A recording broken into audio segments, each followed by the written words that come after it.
लेकिन पहले लोगों को पता चले कि भाई दिल्ली में कौन से इलाके में कितना वोटिंग हुआ है। जरा आप स्क्रीन पर आपको हम दिखाएंगे बड़ी वाली स्क्रीन पर कि जो मैप हमने बनाया हुआ है, हीट मैप जिसे हम कह सकते हैं, कि जिस पर हमको पता चल पाएगा कि आखिरकार कौन से इलाके में कितना वोटिंग हुआ है। अभी तक दिल्ली का 3 बजे तक के आंकड़े हमारे पास आ चुके हैं। 46.46% के आसपास के कुछ आंकड़े हमको यहां पर नजर आ रहे हैं। अगर हम देखें स्क्रीन पर, आप देख सकते हैं, यहां पर देख सकते हैं कि जो ग्रीन कलर में आपको जो वोट दिखाई दे रहा है ना, वो सबसे ज्यादा वोटिंग वहां पर हुआ है।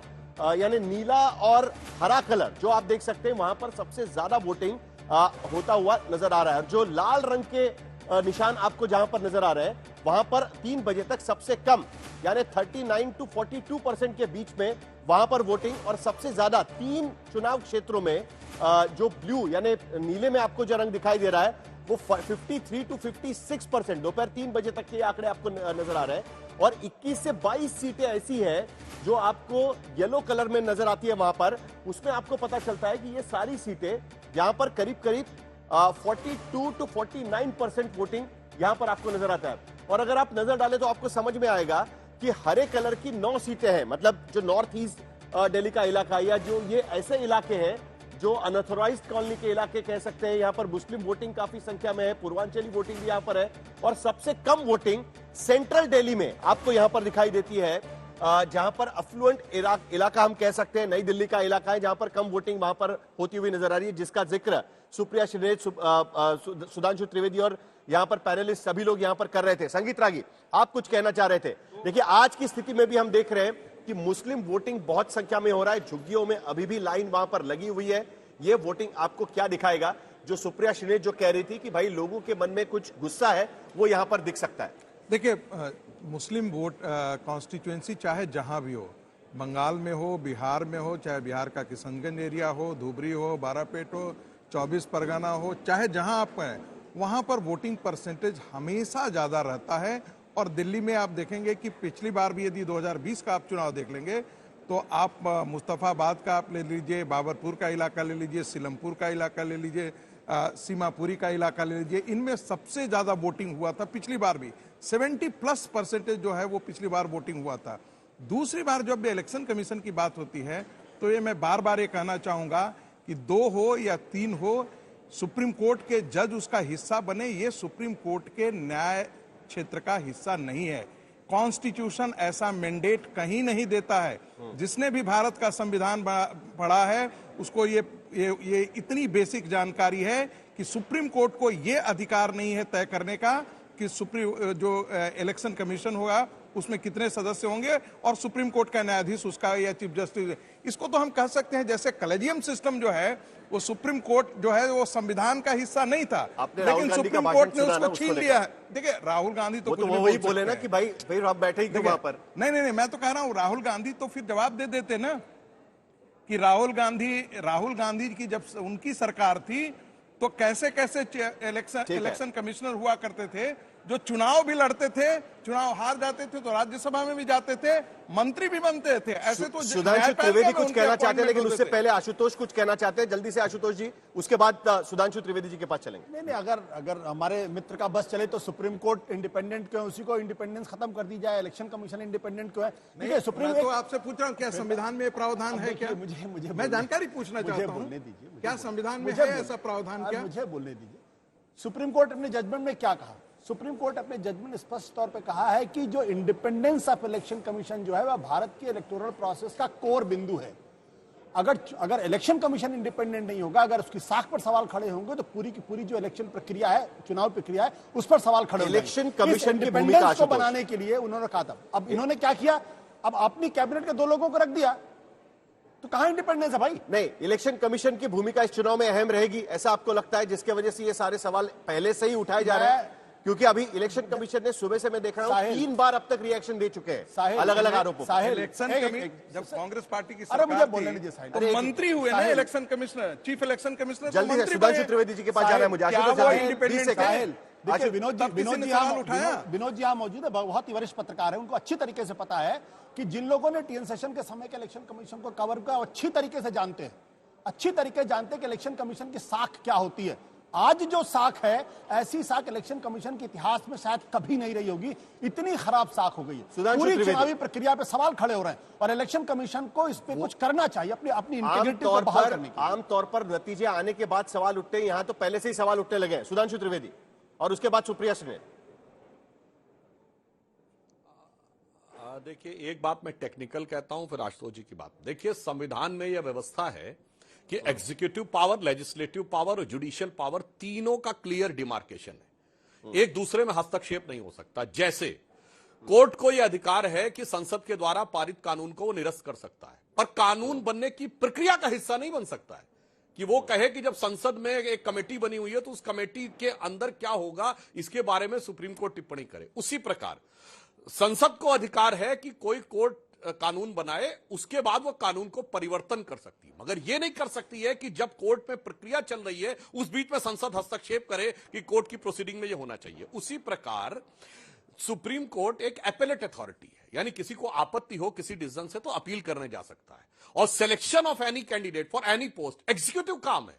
आप एक कल्पना करिए कि अगर सर्वोच्च न्यायालय का न्यायाधीश किसी एग्जीक्यूटिव डिसीजन का पार्ट हो गया और उस चयन को लेकर किसी को आपत्ति है, तो वो अपील कहां करेगा जाके?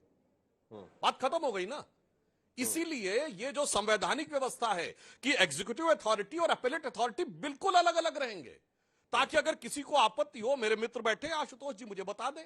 जैसे बहुत से लोग होते हैं, सीबीसी के अपॉइंटमेंट पे सुषमा स्वराज जी को आपत्ति थी, हम लोग कोर्ट गए थे। अब आप कल्पना करिए चीफ इलेक्शन कमिश्नर के बनने पे किसी को आपत्ति हो और सुप्रीम कोर्ट का चीफ जस्टिस जो जुडिशियल अथॉरिटी है वो एग्जीक्यूटिव प्रोसेस का पार्ट हो जाए, तो अपील कहां की जाएगी? तो आपने संवैधानिक व्यवस्था के लिए पेचीदगी पैदा की। इसलिए अगर कोई इसमें टेक्निकल पॉइंट गलत लग रहा हो, सुप्रिया जी से जवाब लेके विनोद अग्निहोत्री जी आपके बताएं। साहिल देखिए, एक सिर्फ सुप्रिया सुने बोलना चाह रही है। सुप्रिया जी,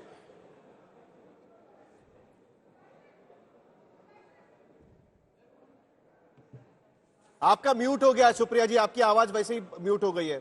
हाँ जी, सॉरी। मैं 3 बिंदुवार तरीके से अपनी बात बोलना चाहती हूँ। पहली बात मेरी ये है कि इलेक्शन कमीशन में ये बहुत बड़ा बदलाव आया है कि अब चीफ इलेक्शन कमिश्नर कविताएं बोलते हैं, शायरी सुनाते हैं, जो उनका काम नहीं है, और कटाक्ष करते हैं। वो अलग बात है कि ये मर्यादा या ये गरिमा इलेक्शन कमीशन की होनी चाहिए कि ना होनी चाहिए, उस पर हम अलग से दिन में बहस कर सकते हैं। मेरा अपना मानना है 3 चीजें। एक कानून बना, एक प्रक्रिया बनी कि चीफ जस्टिस ऑफ इंडिया, प्रधानमंत्री और नेता प्रतिपक्ष बैठकर निष्पक्ष, जिसके ऊपर इस लोकतंत्र में निष्पक्ष चुनाव कराने की जिम्मेदारी है, उसके इलेक्शन कमिश्नर्स को और उसके चीफ इलेक्शन कमीशन को अपॉइंट करेंगे। उसमें से सीजेआई का हटाया जाना और उसको 2:1 कर देना। आज की तारीख में अगर मोदी जी या अमित शाह के अलावा कोई और मंत्री भी मोदी सरकार का कुछ डिसाइड कर लेता है, तो वीटो करने का अधिकार किसको है? क्या एलओपी वीटो कर सकता है? नहीं कर सकता। इसलिए जिस तरह से वो चेंज हुआ और जिस तरह से उसके बाद जब महाराष्ट्र का चुनाव हुआ और डेटा मांगा गया और उसमें चुनाव संचालन के नियम बदले गए, तो बहुत सारे सवाल उठेंगे इलेक्शन कमीशन पर। इलेक्शन कमीशन आज तक ये नहीं बता पाया कि महाराष्ट्र चुनाव में करीब करीब 70 लाख जो वोट बढ़ गए, करीब करीब 74,13,000 वोट बढ़े, उसकी कॉपी हमें क्यों नहीं दे रहे? वो क्यों नहीं सूचीवार तरीके से हमें लिस्ट ऑफ बूथ्स दे देते हैं? दे दे, वो नहीं करेंगे। तो मेरा अपना मानना है, और हमने होते हुए देखा है, जब 2019 का चुनाव, इलेक्शन कमीशन तो कहता है ना वो तो पब्लिक डोमेन में है, कॉपी तो पब्लिक डोमेन में वो छप के आ जाती है कि कहां पर वोटर बढ़े हैं। खत्म कर लेने दीजिए, एक चीज मुझे खत्म कर ले। 2019 का चुनाव था, 2024 का चुनाव था। 2019 के चुनाव में बहुत जगह ये शिकायतें आई थी कि मोदी जी ने बहुत जगह मॉडल कोड ऑफ कंडक्ट को उन्होंने लांघा है, उसका उल्लंघन किया है। इलेक्शन कमीशन का एक व्यू था, फ्रैक्चर्ड व्यू था, उसमें से अशोक लवासा ने अपना डिसेंटिंग नोट दिया।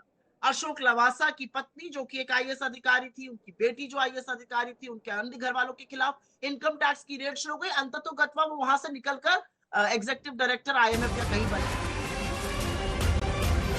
एक मिनट सुप्रिया जी, आप संदीप दीक्षित ने जल्दी से आरोप लगाया हुआ है, उसको हम ले लेते हैं। उनका यह कहना है कि दिल्ली चुनाव में संदीप दीक्षित का आरोप है कि कुछ बूथों पर बोगस वोटिंग हो रही है। संदीप दीक्षित कह रहे हैं बोगस वोटिंग की शिकायत, अब कांग्रेस के तरफ से भी बोगस वोटिंग की शिकायत आ रही है और उनका कहना है कि दोनों दल पैसे बांट रहे हैं, यानी आम आदमी पार्टी भी और भारतीय जनता पार्टी भी पैसे बांट रही है। प्रियंका कक्कड़, अब तक आप आरोप लगा रही थी, अब देखिए कांग्रेस कह रही है कि आप भी पैसे बांट रहे हैं। आप कुछ पीछे नहीं है पैसे बांटने में? देखिए, इनके सहयोगी, इनके पास पार्टनर हैं आज बीजेपी के पास सारी एजेंसीज हैं, पुलिस इनके पास है। हमने तो प्रमाण दिखाए हैं आपको, डाल रहे हैं हम ट्विटर पे क्या क्या हो रहा है। ऐसे आरोप लगा के क्या भागना, करवा दीजिए अरेस्ट, सब कुछ तो है इनके पास, बीजेपी साथ तो है। ये आपका कहना है कि ऐसा कुछ नहीं है, मतलब आप, क्योंकि मनीष सिसोदिया भी वही आरोप लगा रहे थे, उसके बाद मनीष पुलिस ने कहा सिसोदिया कि भाई जी ये ने सब तो मिला नहीं है। बकायदा, नहीं बहुत फर्क है, मनीष सिसोदिया जी ने बकायदा वो घर दिखाया जहां से पैसे बांटे जा रहे थे, ये दिखाया कि उस घर के आगे बीजेपी ने टेबल रखा है, पुलिस को वहां बुलाया, पुलिस ने मना कर दिया अंदर जाने से, और बड़ी जद्दोजहद से वो इलीगल टेबल को वहां से हटवाया। विनोद अग्निहोत्री, आप कब से कुछ कहना चाह रहे थे, लेकिन कुल मिलाकर लगता है कि एक बार फिर चुनाव आयोग पर सवाल उठना शुरू हो जाएगा इसके बाद में, क्योंकि पहले से ही हम देख रहे हैं वोट प्रतिशत को देखकर भी सवाल उठ सकते हैं। और अभी आखिरी 1 घंटा बाकी है, अभी तो मेरे ख्याल से आधा घंटा बाकी है, 6 बजे तक वोटिंग खत्म हो जाएगी। आखिरी 1 घंटे में वोट प्रतिशत कितना बढ़ता है उस पर भी दरअसल नजर रखनी चाहिए, ऐसा मुझे लगता है अभी आज की स्थिति में। देखिए, ये तो चुनाव आयोग के लिए आत्ममंथन का विषय है कि उस पर सवाल क्यों उठे हैं, हाँ,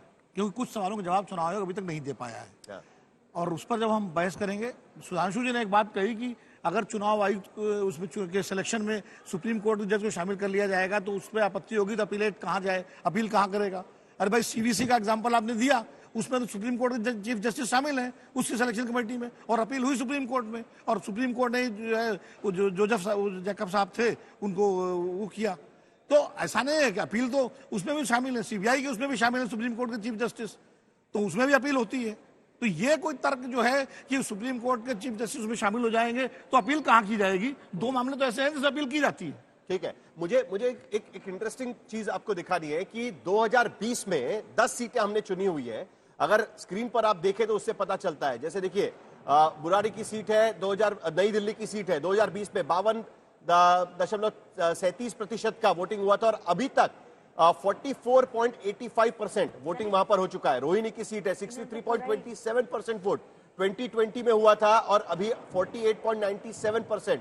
ये 20 सीटें अगर हम नजर डालें तो 2020 के आंकड़े से भी आज की स्थिति में कम से कम 20% का फर्क, 3 बजे तक के आंकड़े आज की स्थिति में हमको यहां पर दिखा रहे हैं। सुधांशु त्रिवेदी, आप कुछ जवाब देना चाह रहे थे, उसके साथ साथ जल्दी से आपकी इस बारे में भी प्रतिक्रिया लेना चाहेंगे कि अगर वोट प्रतिशत कम होता है तो इसका आप भारतीय जनता पार्टी क्या मतलब निकालेगी, क्योंकि तमाम कोशिशें की गई है कि वोटिंग ये 5 बजे तक के आंकड़े भी हमारे पास आएंगे। 5 बजे तक 57.78% वोटिंग अब तक हो चुका है। शाम के 5 बजे तक 57.78% वोटिंग अब तक हो चुका है। 5 बजे के आंकड़े भी अभी आ चुके हैं। पिछली बार 62% के करीब वोटिंग हुआ था 2020 में, उससे पहले 67% तक वोटिंग हुआ था। आज की स्थिति में आखिरी 1 घंटा बचा है जब 57.78% वोटिंग अब तक का हो चुका है। वोट प्रतिशत बढ़ेगा, सुधांशु त्रिवेदी जी, क्या लग रहा है आपको? देखिए, मुझे लग रहा है जो आशुतोष जी कह रहे थे, जब फाइनल आंकड़े आएंगे तो जो पिछली बार का वोट प्रतिशत था उससे थोड़ा हो सकता आगे जाए। जब क्योंकि 57.78 यानी 57.8 के आसपास आप 5 बजे बता रहे हैं, तो इस बात की संभावना हो सकती है कि 6 बजे या जो फाइनल आंकड़ा 7 या 8 बजे तक आएगा, तो मुझे लगता है वो पिछली बार के 62 से आगे चले जाना चाहिए। फिर भी मैं कहता हूं कि यह जो मत प्रतिशत है ये और बेहतर होना चाहिए तो और ज्यादा बेहतर रहता। अब जहां तक अग्निहोत्री जी ने जो बात कही, तो मैं कहना चाहता हूं महोदय, अगर आप ऐसे कहें तो आपने तो सारी एग्जीक्यूटिव पावर और जुडिशियल पावर को एक में करने का प्रयास कर दिया। ये तो वो हो गया कि भाई विश्वविद्यालय की भाषा में कहूं कि पेपर सेट करने वाला ही इवेल्युएटर होगा। यह चीज अपवाद स्वरूप एक आध क्षेत्र में हो सकती है, आप उसको जनरलाइज करने का प्रयास कर रहे हैं। ऐसा कभी नहीं होता है। पेपर सेट करने वाला अलग होता है एग्जामिनर, पेपर आप कह रहे हैं जी वो सेट करने वाला ही इवेल्युएट कर लेगा, तो फिर क्या उसमें कौन सा फर्क पड़ता है? मुझे लगता है इस प्रकार का जो घालमेल है ये आगे जाके बहुत सारी चुनौतियों को खड़ा करता है, इसलिए हमने बात कही। और मैं विनम्रता से दो बातें कह देना चाहता हूं। एक टेक्निकल बात, हमारी सरकार आने से पहले क्या कोई विपक्ष का नेता भी इन्वॉल्व होता था चीफ इलेक्शन कमिश्नर के अपॉइंटमेंट में? That was an executive process. प्रधानमंत्री जी ने सदन के पटल में बोला है। जांच हुई है सुधांशु जी, अब उसको लेजिस्लेटिव के बजाय जुडिशियल बनाना चाहिए। दूसरा, यदि यह बात, एक लाइन और कह दूं साहिल जी, और ये बातें जब कही जा रही हैं तो आप ये मान लीजिए कि ये संभावित हार की पेशबंदी की जा रही है अभी से, न सिर्फ आम आदमी पार्टी के द्वारा तथा साथ ही साथ उनके समर्थक राजनीतिक विश्लेषकों के द्वारा भी। नहीं, एक इंटरेस्टिंग बात आज ये भी हुई है कि हमने देखा कि प्रधानमंत्री आज गए थे वहां पर कुंभ में, वहां पर आस्था की डुबकी वहां पर लगाई गई, उन्होंने देखी। लेकिन इससे पहले भी हमने कम से कम 11 बार इस तरीके से प्रधानमंत्री जिस दिन वोटिंग होता है उस दिन वो वहां पर गए हुए हैं, और उसमें से 8 बार वहां पर भारतीय मैं कुछ जनता कह पार्टी के सकती हूं? पक्ष में। जी बिल्कुल सुप्रिया जी, आप कह सकती है। सिर्फ एक छोटा सा आंकड़ा मुझे देना था, 11 साल में 11 बार ये हुआ है, 2 लोकसभा 6 विधानसभा चुनाव के बीच में पीएम का ये कार्यक्रम है। सुप्रिया श्रीनेत, आप कुछ कहना चाह रहे थे? देखिए, हमारे देश के प्रधानमंत्री हैं और मुझे लगता है सनातन संस्कृति में आस्था रखते हैं, उनके वहां जाने में किसी को कोई आपत्ति नहीं है। लेकिन अगर कल उन्होंने 1 घंटा 38 मिनट के अपने जबानी जमा खर्च में एक शब्द संवेदना का उन श्रद्धालुओं के लिए बोल दिया होता जिनकी कुचल कर कुंभ में जान चली गई, तो मुझे अच्छा लगता। अगर वो वहां पर गए और वहां पर जाकर उन्होंने मुख्यमंत्री से कहा होता, इधर उधर की बातें करनी छोड़िए, सूची निकालिए कितने लोग घायल हुए, कितने लोग मृत हुए, उनके घर तक खबर पहुंची, उनके घर तक उनके शव पहुंचे कि नहीं पहुंचे, एक सूची। अभी तक 8वां दिन है, आज भी उत्तर प्रदेश की सरकार ने आंकड़े नहीं दिया। आप 11 बार बता रहे हैं। ऐसा हर बार होता है कि जब भी चुनाव का दिन होता है, कैमरे का पूरा फोकस नरेंद्र मोदी जी अपने ऊपर रखते हैं। 3 दिन पहले, 4 दिन पहले 29 तारीख को इतनी बड़ी घटना हुई महाकुंभ में, श्रद्धालुओं की मृत्यु हुई, भगदड़ मची, हादसा हुआ, लोग कुचल गए। क्या जल्दी से, प्रधानमंत्री सुधांशु आजकल त्रिवेदी। छोड़ नहीं सकते थे? मैं इस बात को पूछना चाहता हूं। एक शब्द संवेदना का, एक शब्द श्रद्धांजलि का नहीं हो सुधांशु सकता? त्रिवेदी, सुधांशु त्रिवेदी। दोनों बात। पहली मैं माननीय प्रधानमंत्री जी के विषय में कहना चाहता हूं, प्रधानमंत्री जी वो हैं जिन्होंने 11 वर्ष में एक दिन की भी छुट्टी नहीं ली। तो अगर आप देखें, कोई एक दिन ऐसा होता है जिस दिन कोई सरकारी काम संभव ही नहीं होता है, almost entire government is on leave, वो वोटिंग का ही दिन होता है। तो अगर किसी व्यक्ति को अपने सरकारी कामकाज का हर्जा किए बगैर समय निकालना है व्यक्तिगत कार्य में, यानी व्यक्तिगत पूजा पाठ के लिए, तो मुझे लगता है उससे बेहतर कुछ नहीं हो सकता। दूसरी बात मैं कहना चाहता हूं, जो हमारे विपक्ष के लोग, चाहे कांग्रेस को है, आम आदमी पार्टी के या समाजवादी पार्टी के, आज कुंभ के बारे में बोल रहे हैं, जो लोग समय खत्म हो रहा है सर। सनातन धर्म की कॉन्फ्रेंस करते हो, छुट्टी ले ले, ग्लोबल हिंदुत्व रुपया का 87 समर्थन पर करते नहीं हो, पहुंचेगा। तो ऐसा लगता एक है दिन वो की छुट्टी संवेदना ले की ले। बजाय अभी समय खत्म हो चुका है मेरा। प्रयास ज्यादा कर रहे हैं, जो योगी जी ने कहा है। भगदड़ नहीं होगी।